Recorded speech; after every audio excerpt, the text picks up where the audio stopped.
I still need a picture from you. But anyways, welcome everybody to our second episode of the Sundance Kids movie reviews. This week we did Cats. Cats, yeah. Oh man. So Cats, guys. It was an experience. Wait, did you guys actually go to see Cats? Jake, Someone told me we were supposed to go like 15 minutes pretending like we saw a cat. Someone told me to go see it. Someone told me to go someone told me if you're gonna go see it, do not go on a Tuesday or something. Do not spend your full they don't deserve your full ticket price. That's how bad this is. That's and then what ended up happening. I saw a clip from it and I was like, no way I'm seeing this movie. Oh yeah, like that's what ended up happening with me. There were like, I think we all talked about 3 different days trying to go and see it, and like just after everything I saw about it, I'm like, I can't justify spending money on this. Yeah, like it's like sending money to a terrorist organization. we just morally can't do it. we can pirate it if one of us. Yeah. Pirating it is actually also hurting it. So that's in a way we should do that. You wouldn't steal a car. It's moral. You wouldn't steal a car. Yeah, I wouldn't steal a car. I would steal a movie. Did you guys see that today? They announced that they're pulling it from any Oscar, like they're not even gonna try to give it. They're not even gonna try to because usually you have to present send off your movie to the Oscar. Yeah, you have to apply. Yeah, and they're just not even going to. Like they're retracting because I'd already applied, but now they're just like retracting. Why are they that's like they gave up. Yeah, they gave it. No one liked it. Did you see that they're editing the movie? Yeah, I did hear about that. There's newer versions. Yeah, I'm really curious. I would love if someone made like a disaster artist, but for that movie. Oh, that'd be. Oh no, I've always wanted to see. I've always wanted to see that, but with Fantastic Four. Oh yeah, totally. The problem with those movies is disaster artists like that. The Room is so bad. Fantastic Four. Fantastic.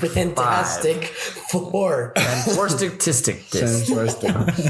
problem with Autistic Four. Autistic Four. The problem with The Room was so bad. The Room was so bad, but it was basically just Tommy Wiseau making it. The Cats would be like.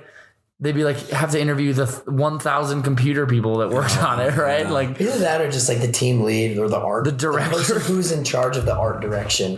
Because really, you just want to know who is in charge of the thing is the movie doesn't have a storyline. Anthropomorphic cats with no genitals. But the thing is, the play was. But would you want them to have genitals? Are they going to put in genitals? That's a question. I don't know how you. Yes, I want to see update 10.4.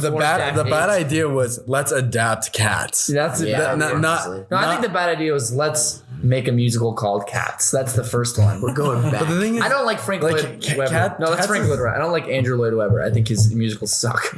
Cats is very critically acclaimed though. Yeah, it's just there's no storyline. It's just a bunch of cats singing. Well, he did I've never seen it. He did Phantom of the Opera. While he was writing. Yeah, he made a movie.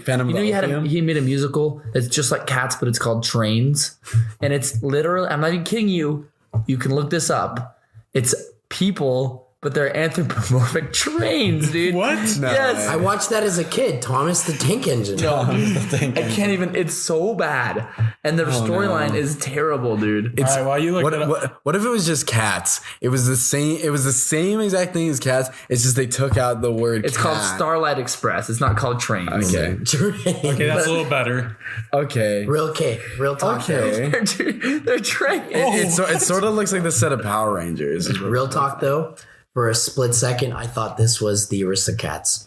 The Aristocats. Like Disney. A second. That was a good movie. I enjoyed that. When I first saw that trailer, because I thought that's what they were going to do instead of Mulan.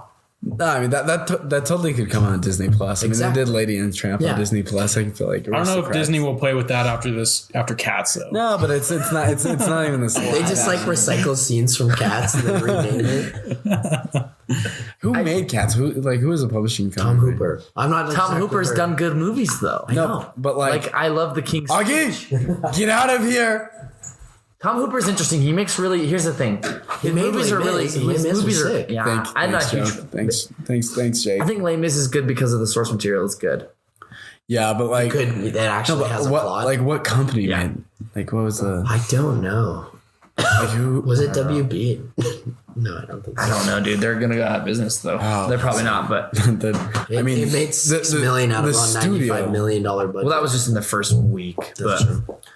But anyways, because we didn't see Cats, we all kind of was racking our brains for a movie to try to see this weekend. A trailer popped up for when we went to see Star Wars. It was a drama starring Adam Sandler. Uncut Gems. It was, called Uncut Gems. So that's what we all went together and we saw. And my man. oh boy, to me, talk about a hidden gem. Because holy crap. Yeah, I mean, I don't know if it's super hidden anymore, but it surprised me, and I had a decently high expectations. Well, that's kind of what I meant. Like, I had no anticipation for it at all. No. Like I'd seen trailers a little bit out for it, and I was interested from the get-go just because it seemed like something different with Adam Sandler. I knew Adam Sandler was going to be good. I thought, and it really was like, I got to see Adam Sandler. He's getting praised for this. But I did not expect that experience in the movie theater. So If I had to sum it up in one word, and this is going to be a little cliche, but riveting. Yeah, like it was just like that. That's it what was jarring. It was a spadaddle. It was wubble of a dub dub. It was a super glue in between my lips and my hand. So let's all put on our yarmulke, smoke some marijuana. Is this time for Hanukkah, dude? It's time for Hanukkah. It's time for Hanukkah. And let's kind of follow the formula we did last time. So let's go over our reviews first and maybe talk about it. I agree. And go into spoilers. And then we'll go into spoilers, yeah. Okay. So, Let's just start right So here. I'll start off. What would I give the movie on a scale of 1 to 10? Probably a 9. Or like it's good. How would I describe it in a couple words? Like everyone's like riveting. Like it's like white knuckle movie watching. Intense. And maybe the scariest movie I've seen all year. Actually, the scariest movie I've seen all year. And I saw like Midsummer. I saw a lot of scary movies. This movie was the scariest movie I saw all year by far. Which it's not a horror movie. No, it's not a horror movie at all. So that's it. It literally from the get go, it's just tense. And there's just like an intensity in it. There's a lot of cool things about it that I want to talk about. But Yeah, you're worried like the whole time, and just that feeling of relief when something good happens to the main character, and then the suspense that comes back when you're like, oh no, everything's going to trash. But right after I left the theater, I went on IMDb and I put like a 9. Or you put a review on IMDb? I mean, I just like you. So when you go on there, it asks you like what movies you've seen and what movies like are on your list. And when you said you've seen the movie, then it asks you to give it a rating. Okay. And so it has sort of like a fan score.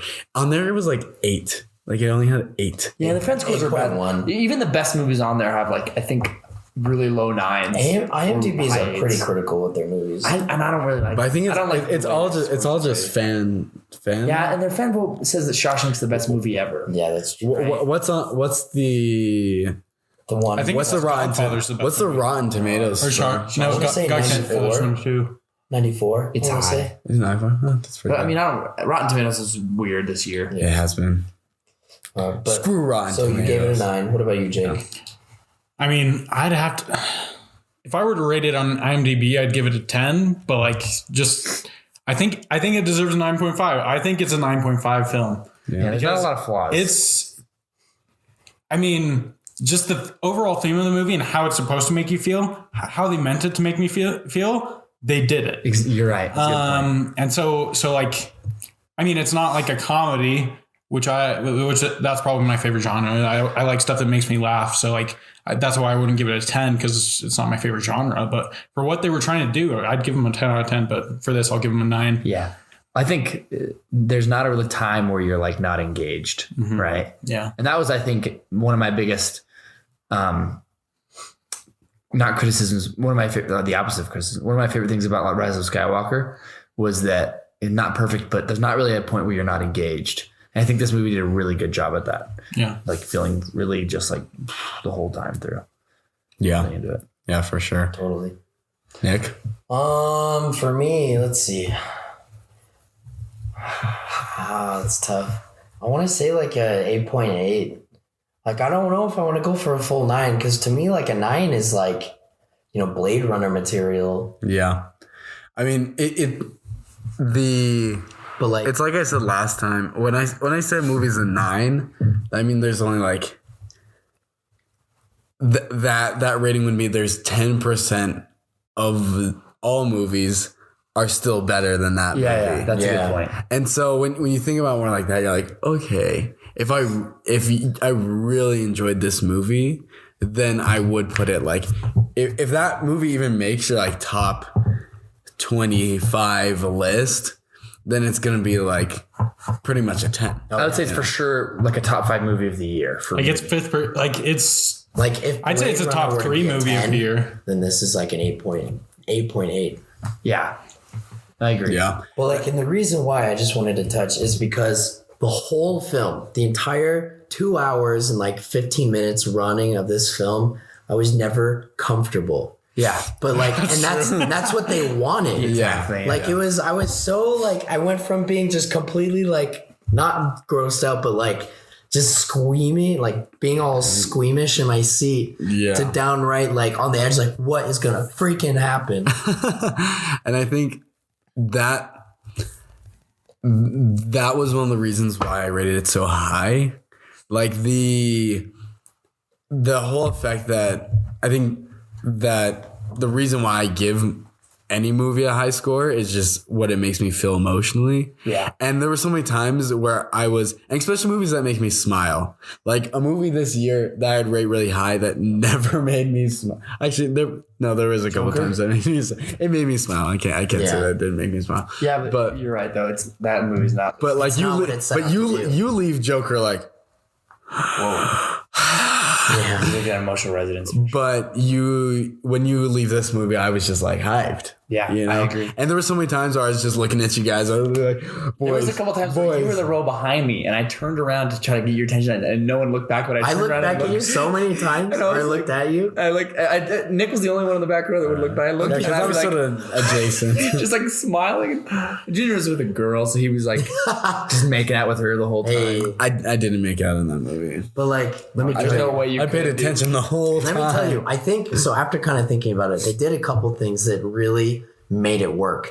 One of them, I think, was the writing was so solid that at certain points of the film, they could really go in any direction and I would be on board. And that's great because the best way to make a thriller is kind of it's inducing those like that anxiety, Stress kind of where it's like, the audience is sitting there and they're like freaking out over things they can't control. I agree. Yeah, and it just makes it unpredictable. Like, and that's what you want out of that sort of movie, because you get to a point with a lot of these like cookie cutter blockbuster movies where you're like, okay, I can see where this is gonna go. Yeah, exactly. But with this movie in particular, and I mean it nails it perfectly for what it's trying to do.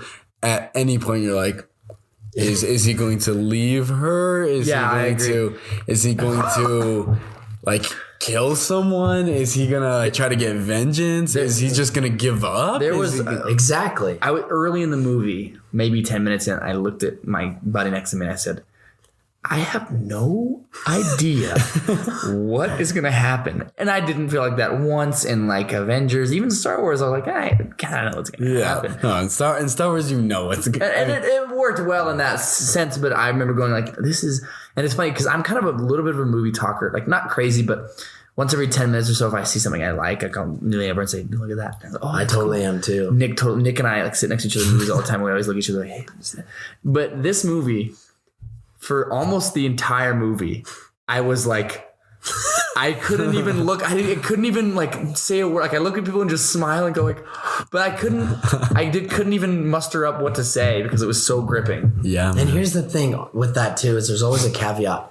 Is with that style of writing, man, there were a lot of tricks that they used to portray this. Like with a lot of their scenes, they didn't have their sound design be too specific. So they really trusted their audience to pay attention to what's going on because they'll have so many things going on in a scene. So you have to try your best to figure out what's going on. But along with that is if you don't have the attention span for this, or you're just like wanting to shut your brain off, you will be so bored in this movie because like I think for the first 5 or 10 minutes, I kind of did that. And I hit a point where I'm like, I don't know what's going on. Yeah. Like, I literally have no idea what's going on or where this is going. I think I know what you're talking about. Like I actually like that scene though. Like it's like, well, are you talking about the scene where they're all talking in a room. They're all in his jewel. And it's just kind of chaotic with how much, Yeah. I mean, the sound levels, there's not like a sound level where like Adam Sandler's talking, but you can't really hear what he's saying more than like any other guy. And it's really chaotic with the sound. And it's people talking over each other too. Yeah. Yeah. And I think that honestly, that kind of like created an effect that kind of makes you like,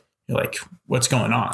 Oh, and it kind of drew me into the movie a little bit more, and then everything like got a lot clearer. It's an excellent way to write a dialogue because it makes people listen. It makes people pay attention because you're trying to pick out what's actually going on, and you have to pay so much attention. If you don't have the patience or you don't have the attention span to really be listening to everything, I think you might zone out of this movie. But I haven't talked to anyone who watched this. But that's that scene you don't really need to pay attention because it's not really dialogue that you need to know. No. During that scene, but it's showing it's building. But it's building the. It kind of puts me into the scene because I feel like I felt like I was kind of there. Like, oh yeah, you're just like you're a fifth person like in that room. In another Sandler movie, there's this really similar kind of style of dialogue. It's called the Meyerowitz Stories, and Sandler plays the son of this older guy. And there's all these times where they're together in groups, and dialogue is really similar. It's totally the opposite of like you have the spectrum of good dialogue. You have Tarantino dialogue on one end, where it's like monologues, and no one actually talks like that, but the dialogue is still so good, right? Like some of the best dialogue ever. Some of these Tarantino movies where people talk in these long, like monologue-y sentences with all these big words that no one really uses, but it's still so good. And then the other spectrum, you have this movie where it's like really natural. People talk over each other. People cut each other off. People that like, I think there's only one time that Sandler's character ever kind of monologues, and it's pretty short, and it's one of the best moments of the movie. Yeah. But the rest of the movies, people cutting each other off, and so it's really lit. You really feel like you're living in the movie. Oh yeah. And I think it helps you feel like you're in this kind of gritty part of their lives. And this movie, and I read a review that pointed this out that was cool. It really utilizes the gritty underbelly of New York, because we think of New York now as really kind of homogenized and very very like wealthy and hipster, and it really feels like a movie about 70s New York. It feels like Midnight Cowboy or Taxi Driver, where she's like these kind of people on the fringes of society you don't recognize. And it really helps you feel in that world. And I think that's why you're stressed, because you shouldn't like Adam Sandler's character because he's not a good guy. He's making bad decisions, but you root for him. And I think that's what's so cool about it, is you just root for him because you're just like, oh, just like someone, like something good happened. And I think that it's one of the best movies I've seen in a long time that made me feel like I was in the movie. Mm-hmm. Oh yeah. And the other thing, and it kind of earns bonus points for me for that too, is I freaking love the soundtrack to this movie. Great. Yeah, like I was listening to it on my way to work like every day. Really? It's that good. I just love that like synthwave type stuff, like Stranger Things and Hotline Miami. You wouldn't pick that up from the trailers. You talked about that today. Oh yeah. And what's crazy too, that's really interesting to me, is the soundtrack. For how insanely intense the movie is, the soundtrack is really calming. Yeah. Yeah. And I mean, the marketing for this movie, it is a little bit misleading. Yeah, he totally looks like a kingpin. Yeah, he does. It's trying to sort of get I think in general, it catches people's attention just because it's Adam Sandler. Yeah. But then it's sort of trying to get like the hip hop culture. It's sort of, I mean, they always play rap in the trailers, and then it shows like rappers and like basketball players. And then there's that one guy who's in Kevin Garnett. Can we say he's in the movie? Yeah. Great performance. Yeah. Like I thought sometimes movie stars are in movies, or like NBA stars or whatever are in movies, and they're kind of like not very good. And plays probably the second or third biggest speaking part, and he's good. Yeah. Really good. He is really good. Yeah. And like, I don't really want to, I don't know if this is kind of spoilery, but I want to say that the trailers made me think that he's like a broker for like a bunch of different gangs. Yeah, or something. And what happens is he like screws up the funding, and so he owes like 3 separate gangs their money. That is not what this movie is. No, it's I think we can go to spoilers. What were you gonna say, Junior? Wait. I was gonna talk about the directors. They haven't done much. The Safdie brothers. Yeah, they're really good, but I mean, have you seen Good Time? No, but I heard it's pretty great. I think we should all take out a day and watch that, because I mean, I haven't seen it yet, but I've just heard really good things from it. And watching this movie, it makes me want to watch that. I think we could go into spoilers. I don't think people are going to listen to this if they haven't seen it. That's true. Plus, we could definitely make this one shorter. we recommend. Oh, I think Totally. for sure should go see this movie. Go see this movie this was in the theater. I can't think of my favorite movie this year, but this was in the top 3. Yeah. Legit though, like the reason why I say this is a hidden gem is because I don't know if we'll actually like I have yet to run into anybody else that's seen it. Yeah, like some of my movie nerd friends have, but I mean, it came out as same weekend as Cats and Star Wars. Yeah. And it's funny, the company that released it, A24, an indie film company, they made like The Farewell, Hereditary, Moonlight, Midsummer. It's their biggest release ever. That's super. Which is surprising. And I think that might be a lot because of Sandler. I think people want to see if he's actually good. Oh, and I do want to say he totally deserves an Oscar I think nomination. he'll win Alex, my cousin, made this point. He's going to win the Oscar this year. Really? I think they're going to feel like they owe him for a couple of really good performances in the past, kind of like Leo Dio. I think he's gonna Leo Dio. like Like Mr. Deeds. He's definitely running with Jack and Jill. That should have been nominated. with Joaquin Phoenix. I mean, does Joaquin Phoenix have an Oscar for Best Actor? No, he doesn't. So I think it could be close. I think it's gonna go to Sandler. We should do a podcast where we talk about the Oscars. I think we're gonna talk about the Oscars first because definitely leading up to the Oscars, we'll do an Oscar predictions and Oscar things. That would be cool. Stuff. Yeah. And I'll be the Oscar critic because I don't like the Oscars. I kind of don't either, but every now and then I do. okay. The Oscars. It's fun to pick your own Oscar. They give me hype. But what I was saying, your cousin Alex, he said something like, "Oh, so I think they're gonna give it to Adam Sandler because Joaquin Phoenix still has." More movies that are gonna be like this that he's gonna do. Like he's still gonna do. He's still gonna do great things. But I think this is sort of like a turn for Adam Sandler. Yeah. I think in the future we're still gonna see Adam Sandler do dramas like this, and he's still gonna do a really good job. That's true because it's kind of interesting because the reason why I think Adam Sandler did so good in this role is because it's kind of like the character that he always joked about, like all of his comedies. Yeah, it feels really. I think a lot of the Adam Sandler comedy feels like it comes from this like pain and darkness, and I think he connects with that more than people think he would. Yeah. And something that's just awesome about the casting there, it being Adam Sandler, is like you guys said, you shouldn't like him because he's not a good guy. He makes the worst decisions. And he makes bad decisions. And a large part of why you care about him is obviously because like the way the movie's edited and the way you're following him and just wanting to see him do well in those aspects that he's. We're in spoiler territory. So you can are we going? Yeah, we're spoiling. I mean, I've never cared about like when he's betting. You didn't? Like, no, I'm saying like I've never really cared about basketball in that sense until I watched this movie. Yeah, and then it makes you care way more. He made me care so much about basketball. It makes you think about how much is going on. You think of basketball, it's just like, oh, people buy tickets and they go to the movie, they go to the games and they hope their team wins. They buy jerseys. You don't realize how much money's going in to gambling on every facet of the game. Yeah, how much points every guy's going to score. It really blew me away at the end when they go to Vegas and she's like talks about like all the stuff that he bet on. I was like, people really like care about that stuff to throw in like hundreds, thousands of dollars. Like who gets the tip at the beginning? Dude, that was crazy. And I think this movie is cool because you do think, oh, he's going to be a kingpin, but it's actually a story about addiction.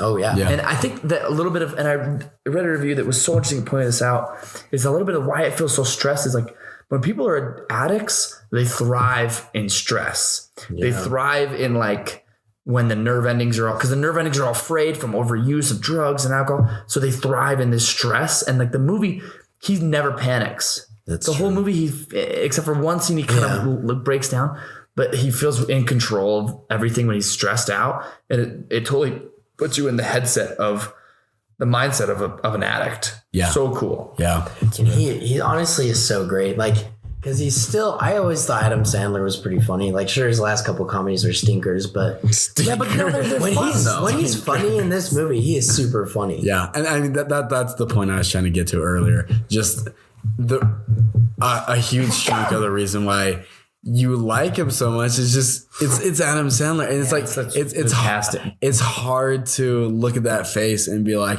oh, this guy's an asshole. Yeah, I know it's really hard because I don't know who else can pull that role off. Honestly. Yeah, it's a tough role. A lot of people you would just inherently think might not be great guys just based on past roles or who they are. I think it's that he looks a little goofy. Yeah, I think He has bigger teeth, a little bit of a gut, like. And he's just kind of like he always has like a smile, and he's like, I mean, and you root for him a little bit. You're like, You totally always that scene at the end with the basketball game. You're like, no. Obviously, there's points where like you root for him in what he's like in the betting and what paying back. But I'm saying like you root for him to get the girl a little bit just because like homeboy's like he's not good looking. Like I'm like, and that's kind of like ditch your wife. That's all Adam Sandler movies. Like he always gets the girl. Like, yeah, you're right. What do you think? So is a question.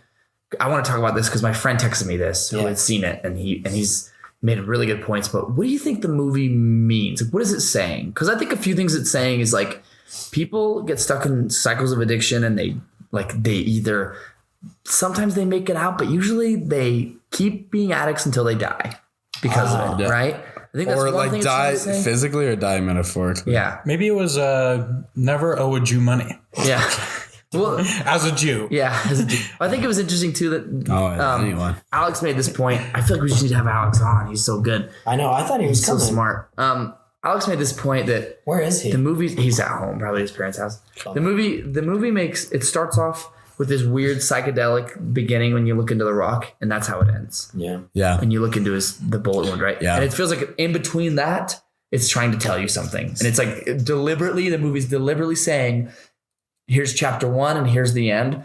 Pay attention because in here we're trying to tell you something, right? Yeah. And you can say. I think what it's kind of talking about is just it is talking about that addiction, but I think it's also focusing a bit on how materialistic things 100% really don't matter also.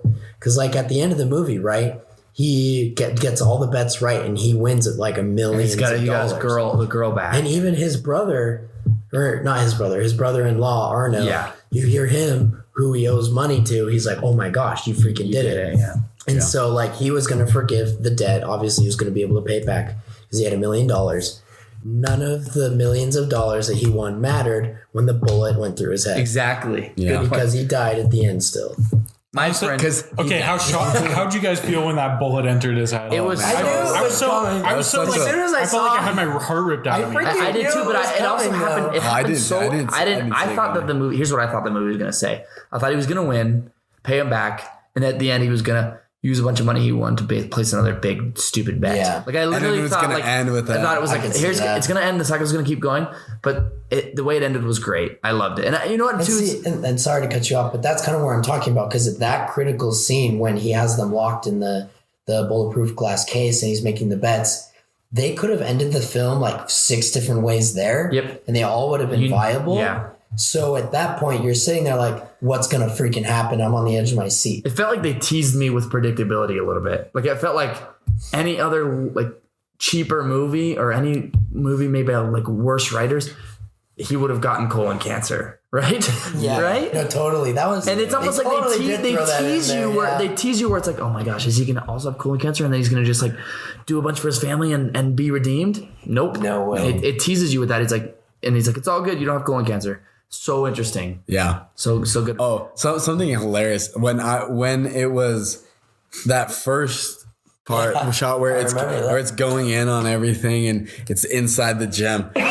As soon as I saw something that sort of looked organic, that just had like a quasi organic look, I leaned over to the girl I was with and I was like, it's gonna be inside his butt. Yeah, that's funny. It totally leans over to me. It's like we're inside of his asshole right now in the movie, and like joking. And then as it started pulling out, I'm like, "Is this a colonoscopy?" You must have felt like a champ.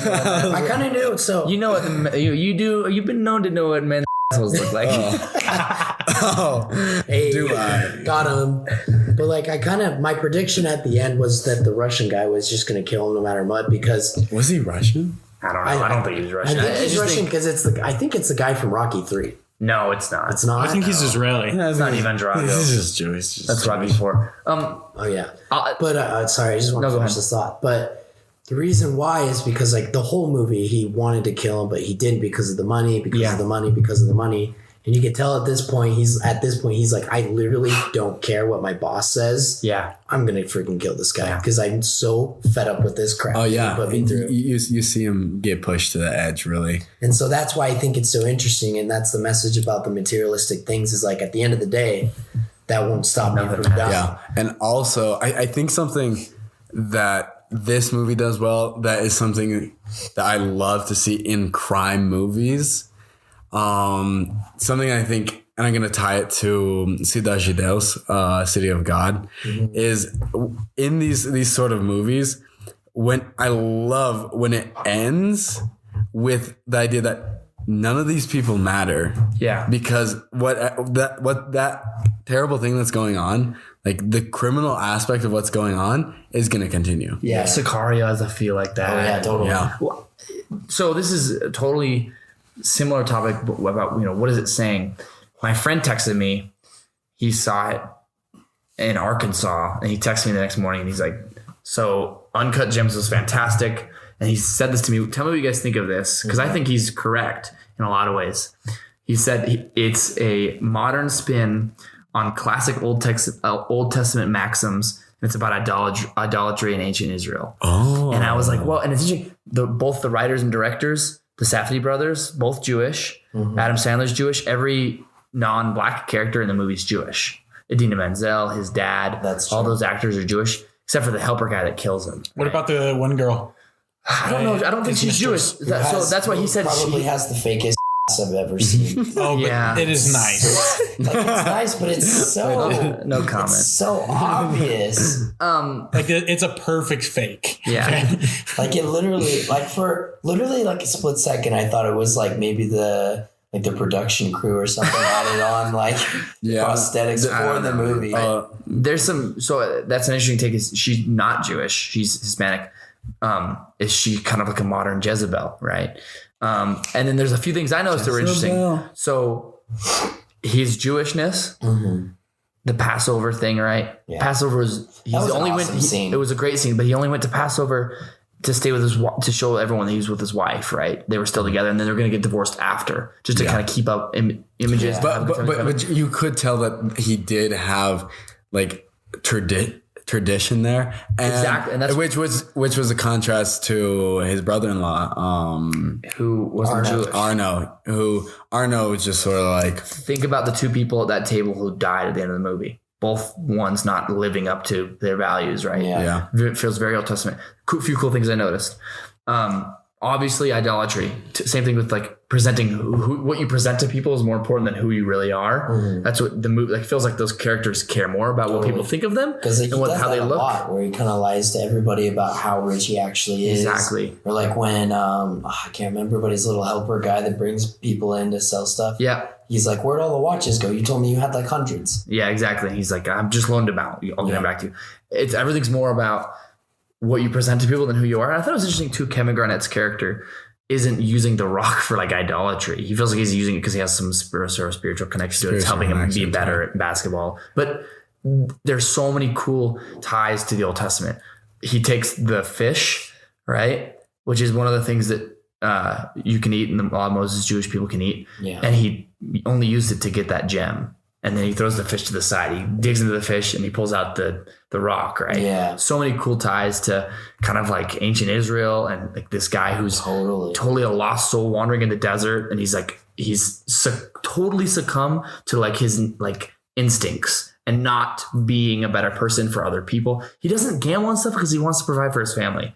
That's another thing. A cheaper movie would have said, I'm doing it for my family. Yeah. And that would have been cheap. Like Breaking Bad does it. And it's cool. He does have cancer and he wants to provide for exactly. And that's what made Breaking Bad so good is that at the beginning, you're like, oh, he does it for his family. But by the end, he's just fully divulged into his lust for power. And he's destroyed. Like he destroyed his family. Right? It kind of showed that teetering point in the middle when he had made a lot of money. It was enough to pay for his cancer and enough to pay for his son's college. In Breaking Bad, yeah. Yeah, in Breaking Bad. And But he kept going because he had a lust for power. Yeah, right. because And a he loved lust that power. for being in control. Totally. And I love that's what Breaking Bad does so well. And this movie does well too. Is he And it's doesn't the care about same. his family. Yeah, because Everything's he about he himself. could have paid off Arno. He could have. He could have And paid there off was a Arno point, multiple times. But he saw the opportunity that he was there, and he could bet. And I love the manipulation that he has right there, where he's like, he starts talking about, oh, look what they have you at. Look at what everyone's saying About to Kevin Garnett. Yeah, to Kevin Garnett.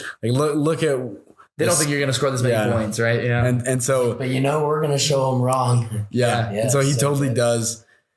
I mean, as much as you can look at that as luck, I think he generally is doing something there. Like there is. He motivated him to have a great night on the Well, court. the other thing I want to think about too, real quick. Well, I guess this is kind of a different subject, but I didn't mean to jump. But it was set in 2012.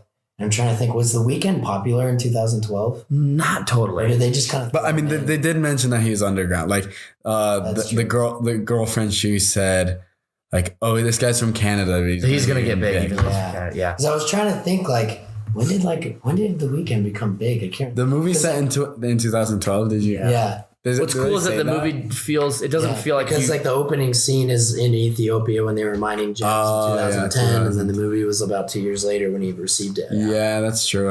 I also like he was always using the iPhone like 3. Yeah. It's interesting because it still felt they did have kind the of whole timeless. iPhone. I was like, Some movies, they feel like a period piece, but it didn't feel like that. It felt pretty time. It just felt like a chapter in someone's life. Oh, yeah. A very short chapter, like a week. But it was just so good. I love the scene where he fights The Weeknd. Freaking legendary. Oh, dude. I love that. And he's part. screaming. And dude, there's some great shots that hold on his girlfriend as she's leaving. As she's walking past the club, and it's just like a one take. She's walking and yelling at people. Cool. So good. There's a lot of great character building stuff that doesn't totally have to do with like moving the plot forward necessarily, but it really helps you connect with the characters. Yeah. And I think probably my favorite character is his wife. That scene where Idina Menzel. Yeah. Talk about, I was like, I didn't realize it was Idina Menzel until after the movie because I just didn't realize she's acting. I looked at her and I was like, okay, that's Idina Menzel, but like, is she Jewish? Yeah. Okay. Menzel. I mean, that Come on, name. Idina. Yeah, that's true. Adele Gazib is her other name. Look at her nose. Like, I just... We're not anti-Semitic, I promise. I know, right? pro-Israel. I'm like, my great uncle is Jewish. Yeah, actually, Nick, so, yeah. We recognize- Nick did Hanukkah when he was We a kid. recognize the state of Israel as a legitimate sovereign nation. Yes. And That was a high five. and Jerusalem as its capital. Exactly. Or whatever capital the Jewish people want, right? No, they want Jerusalem. Their capital, their choice. Yeah, their capital, their choice. Exactly. But I just wanted to go back and say that scene where she tears her husband apart killed me. Oh, when she's like, gonna punch him in the face? Yeah. And she She's totally like, I knows it, hate man. you so much. I don't even want to hit you because I don't even want to touch you or be near you. And then she's like, maybe I should punch you. Yeah. And it scares the crap out of him. It's so good where she's just like, well, maybe we can make this work. And she's like, I pretty much hate every fiber of your being. Oh, dude. Yeah. I was laughing. It was good. So, I didn't. Uncut There's Gems something also that's clearly in a there. circumcision reference, right? Yeah. I mean, there was such a cool contrast with the family stuff. yeah. Like and Adam Sandler's great at that. I mean, like he did just comedies, like a single guy comedies for a long time, and then he's like, okay, I'm doing Family Guy comedies. Yeah. And I think he just, you seeing him be with his family and like the interaction he has with his kids is always like super natural. Like he seems like a cool dad always, you know? Yeah. I mean, the way he like treats his sons, even though like, you know, he's lying to his sons a lot. Yeah. And that's kind of what's interesting too, is when it has a contrast of like maybe the most peaceful moments in the whole movie are when he's with his family. But then that one scene when he takes his son to the apartment to make sure that the side chick is gone. Yeah. And then the kid was like, well, the neighbor guy told me that you have like a really hot chick there. Is that mom? And he like lost his shiz for a second. Yeah. The disconnection he has with his daughter is such an interesting part of the movie. It's so short, but like his daughter just doesn't care about him. I think it's interesting. Which is all teenage girls now. But I think it helps you. That's another moment where it's not even a redeeming point though. Like she literally could not care less. Yeah, and I think that's what's so interesting is I felt like he's not a good guy, but during that scene I was like, just give your dad the time of day. And I think that's another reason you like his character is you feel bad for him, but it's all because of his own doing. Oh, right? Yeah, totally. Yeah. But you feel bad. You're just like, this guy doesn't even have a connection with his daughter. He doesn't know her, know who she is. Mm-hmm. So interesting. Super good film. We all highly recommend it. If you, at least even if you don't want to see it in theaters, if you see it on Redbox or want to rent it on Amazon, totally worth a watch. So I totally agree with the idolatry thing, that whole idea, the connection to Israel. But there is one theory that I created when I saw this movie. So what do you guys think? So it starts with the stone, right? And then like you go inside the stone and you sort of get like to the quantum level. Yeah. Like Ant-Man level, you know? And then it pulls out and it's him. Yeah. Do you guys think that in like astrology, like to be more specific. But then it becomes his bullet hole. But like, do you think in the astrology, like weird, like psychic gypsy way, he has a connection to the stone, and that's why when he gives it to Kevin Garnett, Kevin Garnett plays so well. I don't know. Part of me thinks. I mean, that's possible. I don't know if that would be on purpose. I think clearly he is an uncut gem, right? Yeah. Clearly, like, look at the stone. It's beautiful, but it's rough. It's not cut. It's not shaped into a piece of jewelry. It's like organic. It's organic. And I think that's clearly what the movie's saying, because it goes into it, like, pretty obvious. Like, he is the uncut gem. He's got parts of him that are awesome. He's a great communicator. He's good at his business. Like, he can get people to do things. He seems like a nice enough. Like, there's not a point in the movie where he treats anyone bad, really, right? Yeah. He's pretty nice. Like, he's trying to connect with his family. He's not good at it. It's because he's made mistakes.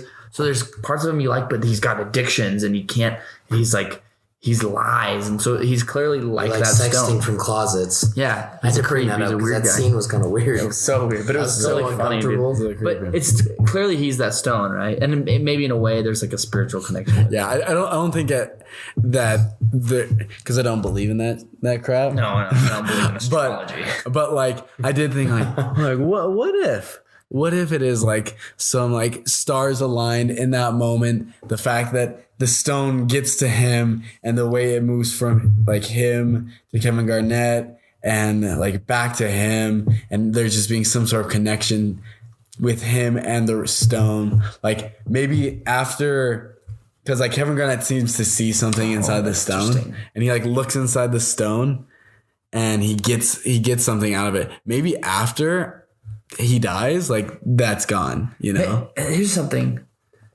that you bring up now that I didn't think of, but maybe a little bit of what the movie's saying is you are in control of things. You just have to think you are. Yeah. So sometimes you have to feel like other things are controlling it. So Kevin Garnett has a stone and he feels like he plays good because of it, but really he just plays good because he thinks he's going to play good. Yeah. He plays good because he's like, I feel like I'm going to play good with this thing. And he plays good because he's in control of it.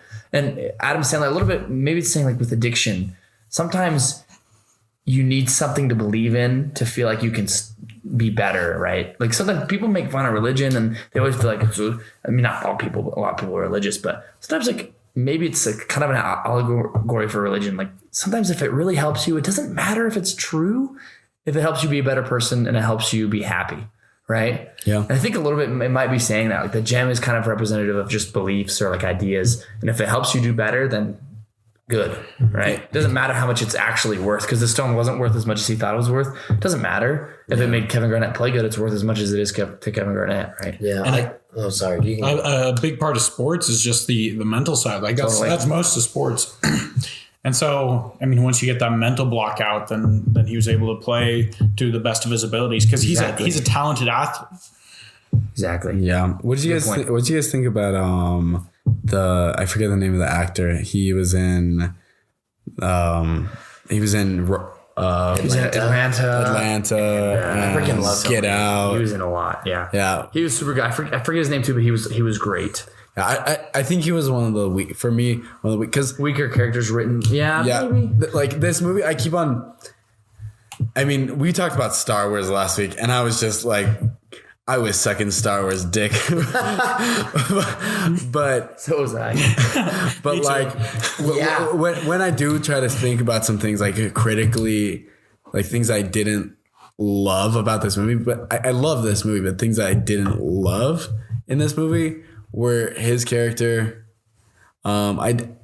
I know you liked Idina Menzel's character. Yeah. I didn't love her. I think her character helped us know Howie a lot, though. Yeah, I think, but like what I'm saying is like it could have been someone else. I wish she was less attractive because like it's kind of like I don't know. It seems unrealistic for me to leave your attractive wife for another attractive woman. Like clearly you're not. But he is an addict. Clearly you're no sex addict. Well, look. Clearly you don't text girls from closets. It's Adam Sandler, and it wouldn't be an Adam Sandler movie if he didn't for some reason have a beautiful wife. Yeah, beautiful like girlfriend. What if like all of a sudden the guy who puts a bullet in his head at the end is Kevin James?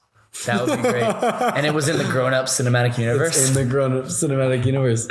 Like that movie. That was Adam Sandler's twin from Grown Ups, like a different. It could low key have taken place in that. Like they go on a summer vacation. You just like switch out the actors. Yeah.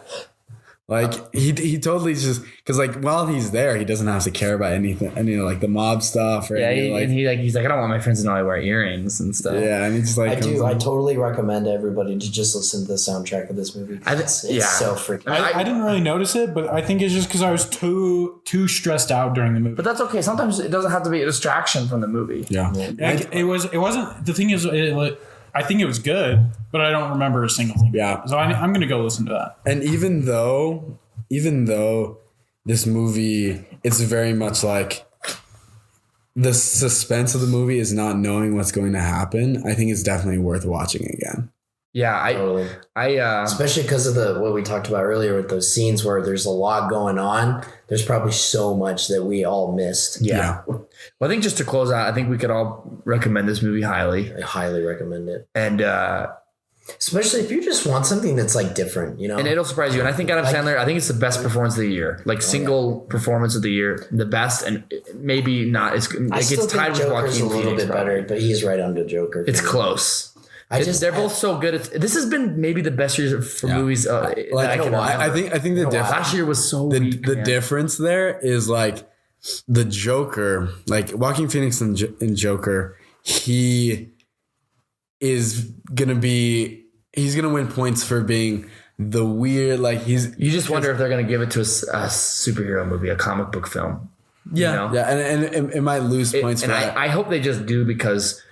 Part of me wants them to give it to him because I'm sick of this weird. Because first of all, I don't think there's been a lot of comic book movies that deserve Oscars, but I'm sick of this weird hipster artsy person thing where they think that if it's based on a comic book, it doesn't deserve recognition. It would be cool seeing Adam Sandler win because everybody thinks Joaquin's going to win. Yeah. But it would also be cool to see a superhero movie win Best Picture. Yeah. Not Best Picture, but Best Actor. Like, the only time that's ever happened, that was only because he died. Because he died. The other thing I wanted to point out with this movie too, though, is that it's a risk taker, you know, like it's totally like Sicario or a lot of those other like one shots where it's totally like you're not sure. And I mean, that's what the studio does. And it totally pays off. And you know what? It'll leave an imprint on your mind. I went to bed thinking about it and I woke up still thinking about it. I mean, that might be one of my critiques of it is that since we've watched it, I haven't thought that much about it. But also that night I had like a million things going through my mind. After we finished, Jake and I went back to my apartment with a couple people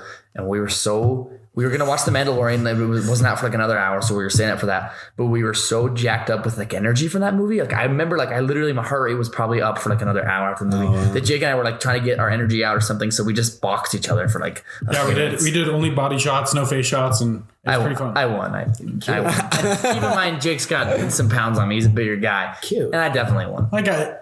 You landed more shots. Yeah. But I mean, he landed a couple big shots, but I landed more. All right. And if you're scoring it by boxing standards, I won. I think if we're going to the knockout, I would have won though. Yeah, I mean, whatever. Oh, God Okay. Well, thanks for tuning in to Sundance Kids. Yeah. I'm Junior. Oh, next week, real quick, I just want to say, next week we're gonna try to watch Marriage Story and talk about that. Yeah, and actually, probably in between then, we're gonna release our top 5 movies of the year. Maybe just to our Instagrams, and maybe we'll do a short podcast if we have to. Cool. Thanks for tuning in. I'm Malcolm. I'm Junior. I'm Jake. And Nick. And we're the Sundance Kids.